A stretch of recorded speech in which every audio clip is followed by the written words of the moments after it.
If you stay there long enough without any optical aids, you can see it move. It's just very, from Earth, it's just a very small.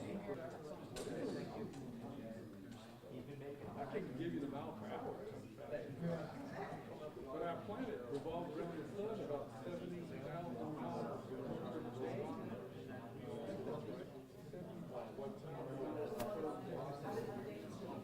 Again, gravity, you can't kill nothing.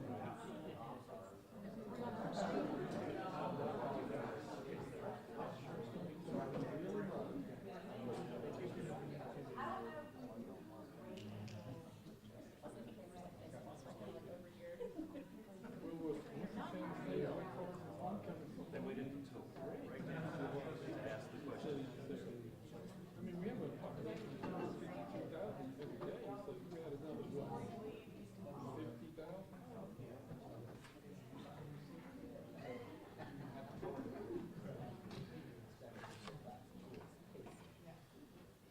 All right. Everyone ready? Do you need a sound check?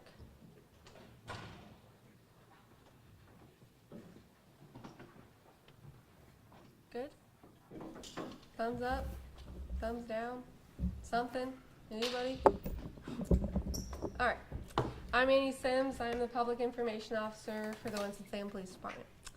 Thank you all for coming. First off, I want to say this press conference will be a little bit longer than usual. We're taking this opportunity to educate our community on some safety tips and awareness ideas in light of what happened this past weekend and just what we've seen this past year. So just bear with us, but we're giving you guys all the information that you guys have requested the last couple days, so hopefully this answers all of your questions. Thank you all for coming. We are here to share a recap of major incidents that happened this past weekend and highlight the hard work our officers are doing to keep the community safe. I will share a recap of major incidents, and then Sergeant Swain from CID will come up and provide the details surrounding the 2 homicides that we saw. Chief Penn will follow up to talk about our efforts and ways the community can assist us in combating violence. So on Thursday, October 12th at approximately 10:50 p.m., we responded to Reboot Arcade in reference to discharging a firearms call for service. Upon arrival, officers determined that 2 subjects known to one another were involved in a verbal altercation outside of the bar. During the verbal argument, a firearm was discharged by one of the individuals. No one was injured during the incident. We worked diligently and effectively to arrest the suspect within 24 hours. Christopher Hodges, a 23-year-old male, was arrested and charged with multiple felony counts, including felony assault with a deadly weapon with intent to kill. On Sunday, October 15th, at approximately 3:10 a.m., officers with the Winston-Salem Police Department responded to the 2500 block of Fanning Oaks Drive to investigate a reported shooting. Upon arrival, officers located Mr. Hurtado Ruiz suffering from an apparent gunshot wound to his back. He was transferred to a local hospital for non-life-threatening injury. There are no further updates on that case at this time. On Sunday, October 15th at approximately 3:30 p.m., a green Nissan Altima was stolen at gunpoint in Winston-Salem. A couple hours later, or actually 30 minutes later, at 4 p.m., WSPD patrol officers observed the vehicle traveling in the 5900 block of University Parkway. The driver of the vehicle was later identified as Joshua Carter. Mr. Carter, observing the officers approaching, accelerated and intentionally collided with 3 of our patrol vehicles. Mr. Carter also struck a citizen's vehicle, which was parked unoccupied, in his attempts to flee. Officers then initiated a vehicle pursuit. The pursuit traveled through various roadways on the north end of the city. The pursuit ended at the intersection of 30th Street and Greenway Avenue when the suspect vehicle collided with a WSPD patrol vehicle. The suspect then attempted to flee on foot, and after a brief foot pursuit, he was apprehended without further incident. He was charged with multiple felony charges. And we sent out a press release so you can get those through there. On October 16th at approximately 12:11 a.m., we responded to a call for service in reference to a reported discharge in a firearm at Gatsby's Pub.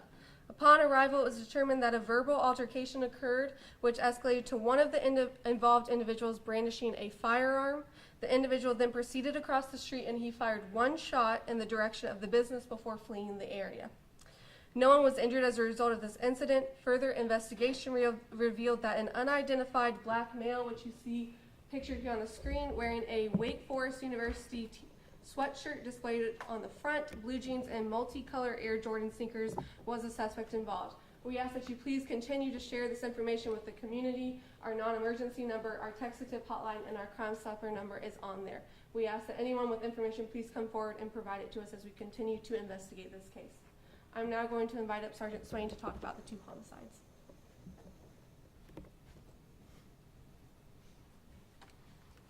Thank you, Annie. Good afternoon. I'm Jake Swain, Sergeant, Winston-Salem Police Department, Criminal Investigations Division.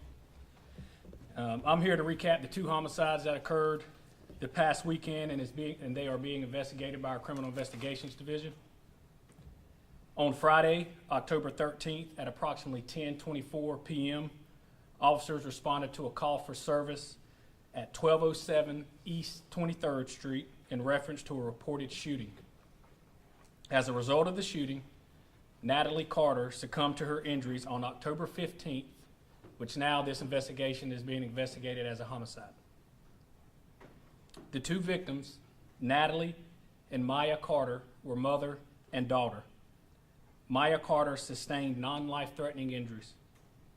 Further confirmed information will be released as appropriate. No arrests have been made at this time in this investigation.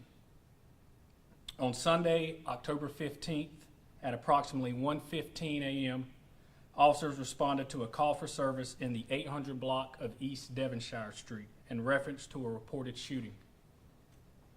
As a result of the shooting, Jassy Vargas Salinas succumbed to his injuries despite attempted life-saving efforts.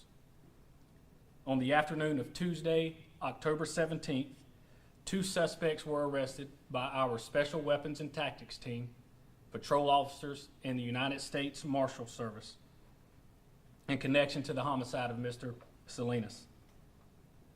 Arrested were Joaquin Vega Rodriguez, Jr., a 32-year-old. He was charged with murder, robbery with a dangerous weapon, and firearm by a convicted felon. Mr. Rodriguez appeared before a magistrate and was given no bond. Also charged was Daniel Giovanni Vega, a 29-year-old. He was also charged with murder, robbery with a dangerous weapon, and firearm by a convicted felon. He also appeared before a magistrate and received no bond. Both of those individuals are scheduled to appear in court today.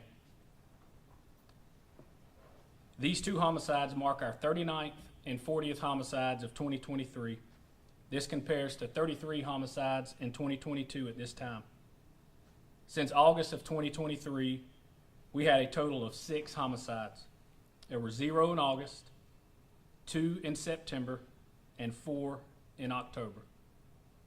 I will now introduce Chief Penn to the podium to speak.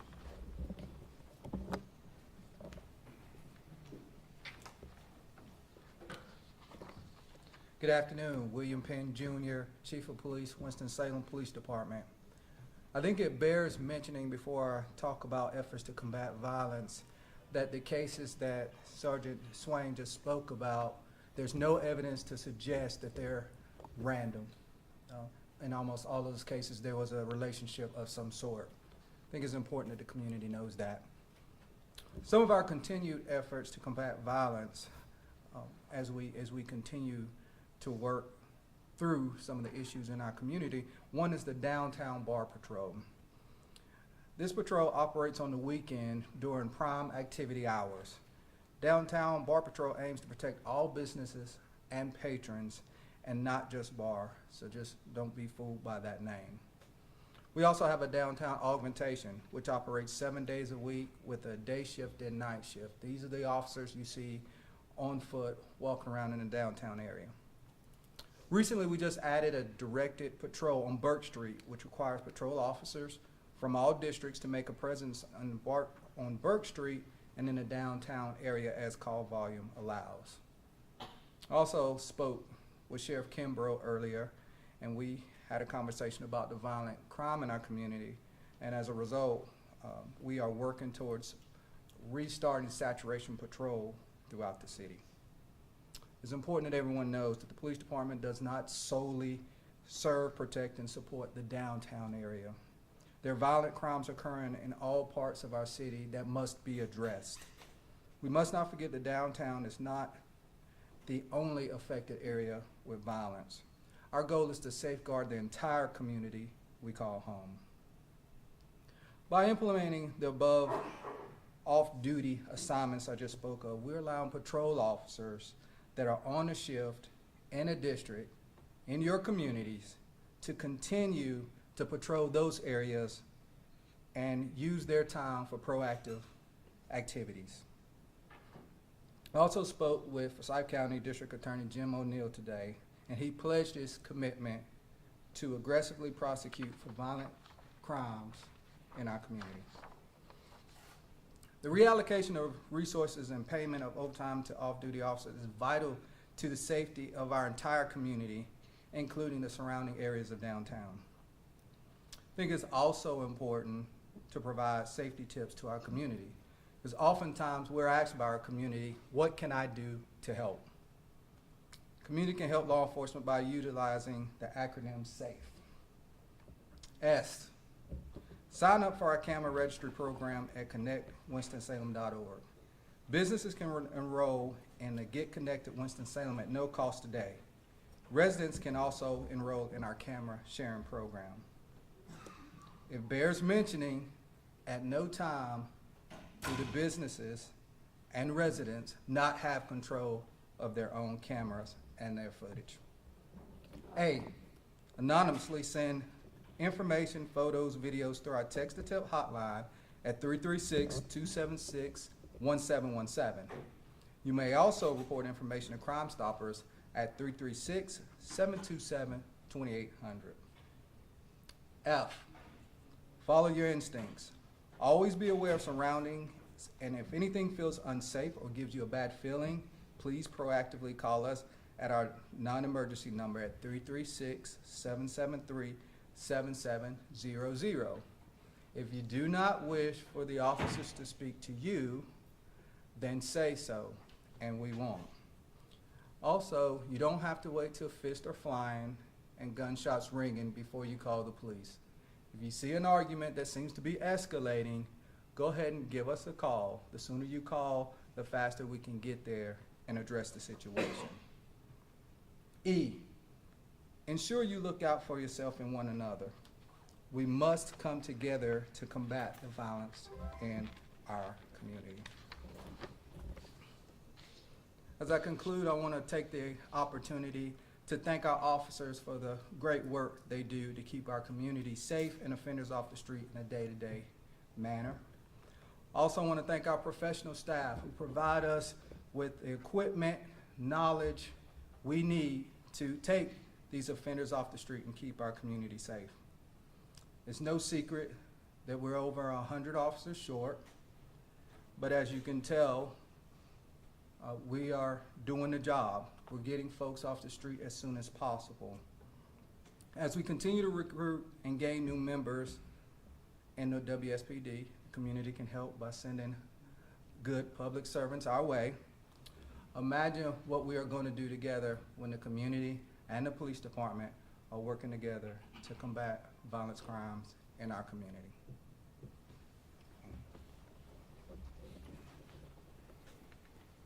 I will send out a media release about the homicide suspects being apprehended and their mugshots following this press conference. We will take very limited questions, so if anyone has anything pressing, ask now. If not, you can catch me after the press conference and I can answer. Just wonder if you have a theory behind why there's been an increase in homicides. I don't think we can speak on that and explain one exact reason as to why there is an uptick in violence. If we spoke on that, then we would probably be speaking improperly. So I'm going to leave that open-ended. There's a lot of different factors that affect crime that Chief Bennett spoke to prior to. You can see that as being community issues, that can be violent issues, and that can also be social issues that we have to address. Chief Ben, we're going to have 2 homecoming events here in the city this weekend, Winston-Salem State and Wake Forest. Are you going to deploy additional officers around those venues? That's something that the public will see? We are prepared for homecoming and all the activities. We work hard to do that every year. We're on top of that. The community will see officers out, homecoming parade and all activities. We are ready. Chief, what is your reaction or comment to homicides being up? Is there any message you have to the community? Yeah, the community has shown, as Sergeant Swain said, in August, we had 0 homicides. And there are a lot of reasons for that. Good work being done by our folks out there in the community. Look, the officers are doing a great job, but I'll give the community credit too.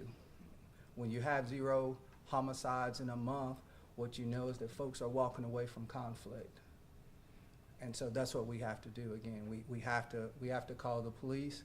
We have to walk away from conflict, and that's how we get 0 homicides in a month. I wonder if you can also speak to, we have so many programs, so much technology. There's ShotSpotter, there's license plate readers, there's camera sharing program. We have a real-time crime center. We have saturation patrols, which we're operating at one point. But we're hearing a lot of frustration from people that all this technology, you know, we have a lot of money going towards violence and crime prevention, but the community's not seeing that difference. Speak to that frustration, and is it time to maybe put those things towards other parts of the city or focus our efforts in different areas? What's got to give here to help out? So no, you need both, right? You need to invest in the community, but you need the technology. What I can tell you is that with all the technology that exists, nothing tells us that someone's about to commit a crime. So there's nothing we can do about that. However, what I will tell you, and what you've heard from us time and time again, when these heinous acts in our community have been committed in extremely short periods of time, using that technology, we've been able to get those folks off the street. We didn't stop them we didn't prevent them from doing it, but we made sure that they won't be doing it again because they've been put in jail where they need to be. And just one more from me, and then I'll let someone else go. The Devonshire and Fanning Oaks both happened in the southern part of Winston-Salem. I think just from our conversations, previous stories, talking with other groups that do a lot of community work, a lot of that work is focused in northern and eastern Winston. Is it time to maybe turn our focus to other parts of the city? Because we have, you know, a homicide that just happened and an arrest there, and then you had another shooting that happened right there in one weekend in the southern part of town. And that's not something that we hear about as much, of direct patrols and these technologies being focused so much in the southern portion of the city. Yeah. So we address that with ensuring that officers have the ability to stay in their district, stay in their communities, so that they can work in those areas that they're assigned. So I don't know about any kind of movement there. Our folks being in the community, our community calling us when they see things that don't look right before they escalate is the answer. I know that the county and the city partnered with Pure Violence, right? And it's, you know, this isn't the only area in the triad that has done that. We've seen obviously a large number of these incidents happening. Do you think that the program has helped? Do you think that without this program that there would have been more incidents? How have you seen an impact from Pure Violence? Yeah, I think that's a better question to ask Cure Violence about what they're doing, where they're doing it, and how that's, you know, the statistics based on that. What I can tell you, I can speak to the police department, I can speak to Saturation Patrol, because that's what I know. And when we're working together with the community, we've seen, the data tells us that we can go a month without homicides. Do you have a specific number of how many officers you're down? Because you said more than 100. We're down 114 sworn officers at this state. Yep. And that's going to conclude our press conference. If you have any further questions, please come see me. Thank you.